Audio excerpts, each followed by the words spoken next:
একজন পাকিস্তানি সিংহের ধনী মালিক যখন বাংলাদেশের রোগা পাতলা বাংলার সিংহটিকে দেখে তখন জোরে জোরে হাসতে থাকে। এটা দেখে বাংলাদেশি সিংহের মালিক লজ্জিত হয়ে আর সেখান থেকে চলে যায় এবং নিজের সিংহটিকে দ্রুত মোটা করার জন্য তাকে অনেকগুলো ডিমের অমলেট খাওয়াতে থাকে।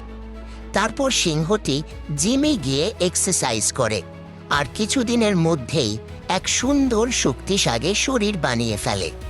এবার সে পাকিস্তানি সিংহকে চ্যালেঞ্জ ছুড়ে দেয়।